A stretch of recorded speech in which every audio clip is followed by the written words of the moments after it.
Hello guys, আমরা আসছি মন্দিরে। আমরা দেখো মন্দিরে দেখতে আসছি। ওই যে মন্দিরটা উপরে আছে,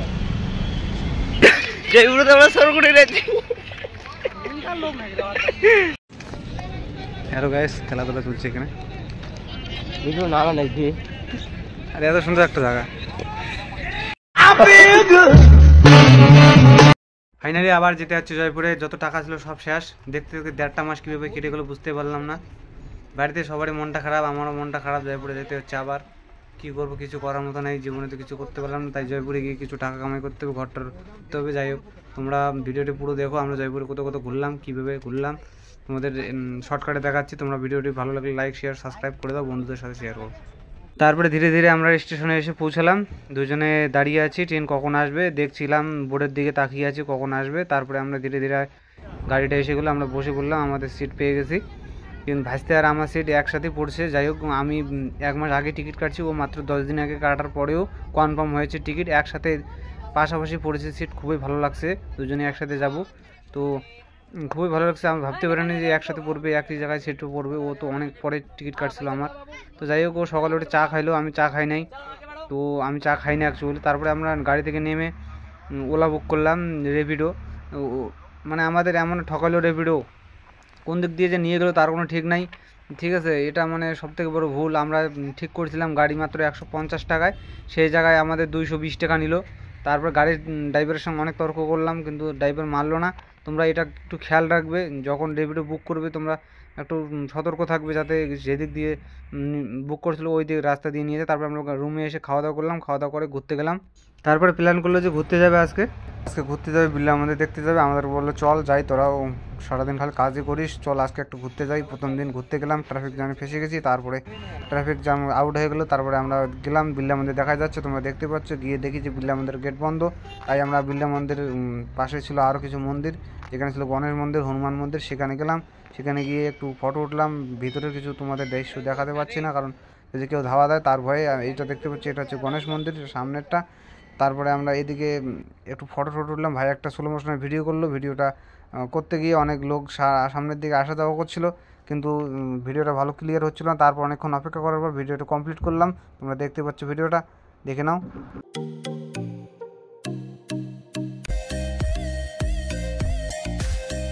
আমরা মন্দির দর্শন করলাম, সবার মন্দিরে দেখা করলাম। গণেশ মন্দিরে প্রবেশ করে ভক্তি শক্তি দেওয়ার পর তারপরে আমরা গেলাম পাশে আছে হনুমান মন্দির, সেখানে গেলাম। তবে আমরা দেখো আমাদের ভাইস্তা ঠাকুর দেখতে এসে দর্শন করছে না, সে অনেক দূর থেকে দর্শন করছে।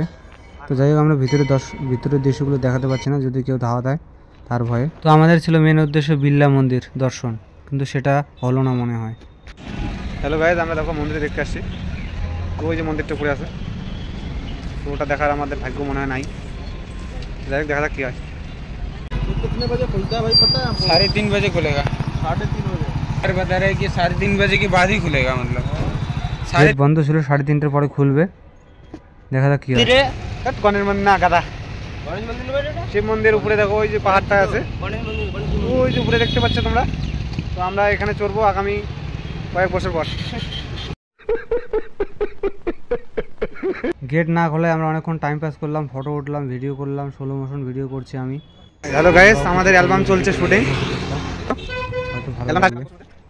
Hi friends. তো মন্দিরের গেট খুলে দিল এখন। অনেকক্ষণ অপেক্ষা করার পর ভিতরে প্রবেশ করলাম। ভিতরে প্রবেশ করি একটা দোকানের মধ্যে অনেক কিছু জিনিসপত্র আছে। এখানে একটা চেঞ্জার নিল আমার ভাই, আমার টাকা দিয়ে আমার লস করে দিল। দোকানে ফটো খিঁচতে দেয় না। আমরা ভিতরে প্রবেশ করলাম, ভিতরে প্রবেশ করে খুব ভালো লাগলো, এবং এখানে অনেক কিছু ফটো উঠলাম সবাই মিলে। আর চশমাটা দিয়ে, যে চশমাটা কিনছিলাম। তারপরে এগিয়ে গেলাম, ধীরে ধীরে এগিয়ে গেলাম। আমার ভাইস্তা বলে ভিতরে ঢুকবে না, তাই তাকে জুতো দেখার জন্য রেখে দিলাম, যে জুতোটা দেখ যাতে হারিয়ে না যায়। তারপরে আমরা ভিতরে গেলাম, ভিতরে গিয়ে অনেক ফটো উঠলাম। ভিতরের ফটো নেই কারণ যদি কেউ ধাওয়া দেয় সে ভয়ে। তারপরে বাইরে ফটো উঠলাম অনেকক্ষণ, আমার ভাই ফটো উঠলো। সামনে গেলাম, সামনে গিয়ে ফটো উঠলাম। এখানে এসে খুবই ভালো লাগছিলো, ফটো উঠলাম। মানুষ সবাই ভিডিও করছে, ফটো করছে। তো আমিও ফটো নিলাম। ফটো নেওয়ার পর আমরা তাড়াতাড়ি বাইরে বেরিয়ে গেলাম, কারণ ডিউটি যেতে হবে। তারপরে তাড়াতাড়ি এসে বাইরে এসে ওরা ফুচকা খাবে, আমাকে বললো আয় আয় একটা নেই। আমি বললাম না আমি খাবো না, আমার পেট খারাপ হয়। তারপরে আমরা বেরিয়ে আসলাম। বেরিয়ে আসার পর রাস্তায় আধা রাস্তা নেমে পড়লাম, কারণ ভাইস্তা আমার দেখা করবে এক বন্ধুর সাথে। তুলছে এখানে ভিডিও না নাকি। আরে এত সুন্দর একটা জায়গা। তারপর রাত্রেবেলা ঘুরতে গেলাম। হ্যালো বন্ধুরা, আমরা আসছি সিটি পার্ক মানসারবার, কিন্তু অতটা জানি না আমরা। আজকে ঘুরতে আসছি, আজকে ট্রেন থেকে নেমেছি 9টার সময়। তো কাকুর ওখানে ছিলাম, খাওয়া দাওয়া করে রাতে আসলাম ঘুরতে। দেখতে পাচ্ছ পার্ক, এই সাইডে পার্ক। তো ঘুরতে আসে কাকু, আরেকজন আছে যার মোবাইল, সে মোবাইল দিচ্ছিল না, মোবাইল নিয়ে ভিডিও বানাচ্ছে। সিটি পার্কের পাশে একটা মেলা হচ্ছিলো, সেই ছোটো মেলায় আমরা গেলাম। সেখানে শুধু কেনাকাটাই হয়, মেলাতে দেখার মতো কিছু নাই। যাই হোক, সেখানে একটু গেলাম, ঘুরলাম। তো গাইস তোমরা দেখো যে ভাজতে যাচ্ছে আমার ডিম খাবার। ভাজতের পেট খারাপ, তবুও বলে ডিম খাবে, ছাড়বে না। তারপর ডিম খাইলো। খাওয়ার পরে তোমরা যদি সিটি পার্কের ভিডিওগুলো দেখতে চাও, তাহলে আমার ইউটিউবের চ্যানেলগুলোতে আছে ভিডিও, তোমরা দেখতে পারো। অবশ্যই সিটি পার্কের ভিডিওগুলো দেখবে। তো যাই হোক, তারপরে আমার ভাই তো খুবই এক্সাইটেড, বাড়িতে এসে খুবই নাচানাচি করছিল, ডিম খেয়ে খুবই এনার্জি বাড়ছে। তো ভিডিওটি দেখার জন্য থ্যাংক ইউ, আর শেয়ার করো, লাইক করো, থ্যাংক ইউ।